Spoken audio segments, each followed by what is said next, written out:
मैं आपको ना एक टॉपिक समझाना चाहती हूँ जो बहुत इम्पोर्टेंट है। मंडे 16 फरवरी, जिसमें बात कर रहे हैं हम एक्सटर्नल एनवायरनमेंट के बारे में। ये टॉपिक मुझे इसलिए मजबूर होना पड़ा है क्योंकि मेरे घर में काफ़ी कुछ हो गया, और जब तक आप किसी चीज़ को पढ़ते नहीं हो ना, आपको समझ नहीं आएगा।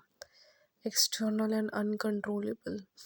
आप अपने आप को वहाँ रख के देखो जब आपको सामने वाला बहुत कुछ समझाने की कोशिश कर रहा है पर आप समझ नहीं पा रहे हो।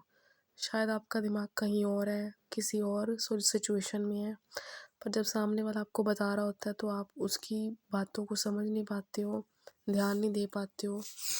कोई ना कोई ऐसे कारण होते हैं, इसलिए भगवान होते हैं। किताबें कहती हैं कि फैक्टर्स एक्सटर्नल हैं, इसीलिए असली रियलिटी है कि कितनी भी मेहनत कर लो, कितनी भी प्रार्थना कर लो, इन्हें नहीं बदल सकते। जैसे कोविड-19 की एग्जांपल ली जा रही है, एक एनवायरमेंटल फैक्टर था। दुनिया की सबसे बड़ी कंपनी एप्पल, गूगल, बड़े से बड़े देश की सरकारें उसे रोक नहीं पाई।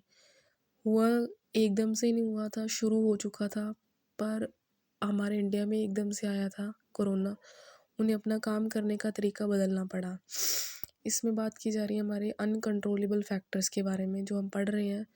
बिजनेस हो या इंसान, हम सब एक बहुत बड़े समुंदर में छोटी सी मछली हैं। समुंदर की लहरें, मतलब कि हमारे जो मैक्रो फैक्टर्स हैं, जैसे इन्फ्लेशन होगी, कुछ भी एकदम से बदल जाता है, अनकंट्रोलेबल हो जाती हैं, वो हमारे बस में नहीं होती हैं। Influence on the decision making, मर्जी नहीं चलती है। किताबें कहती हैं डिसीजन मेकिंग को अफेक्ट करती हैं। मान लीजिए एक फैक्ट्री डाली पर अचानक सरकार ने टैक्स लगा दिया। पॉलिटिकल फैक्टर बहुत ज़्यादा इंपॉर्टेंट रोल प्ले करते हैं। मान मान आपका मन नहीं है, पर आपको अपनी प्रोडक्ट की कीमत बदलनी पड़ेगी। इसमें हम अपनी मर्जी नहीं कर सकते। डिसीजन मेकिंग, जैसे कि भगवान के डिसीजन भी होते हैं, ऐसे कि पॉलिसीज़ भी होती हैं, अपनी मर्जी नहीं चलती वहाँ पे, एक्सटर्नल फैक्टर ने डिसाइड किया था। ये भी हमारे पॉलिटिकल एनवायरमेंटल फैक्टर्स कुछ होते हैं। हम वही फैसले लेते हैं जो बाहर के माहौल हमें लेने देते हैं। पेस्टल में क्या होता है, जैसे हम 6 तरह की शक्तियों की बात करते हैं, जैसे political, economical, social, technological, environmental, legal.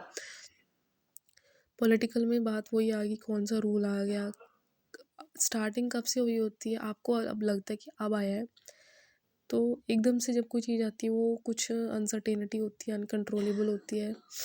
तो इकोनॉमिक में भी ऐसे ही होता है, एकदम से अनएम्प्लॉयमेंट आ जाना, एकदम से कोई चीज़ कम हो जानी, लॉस हो जाना।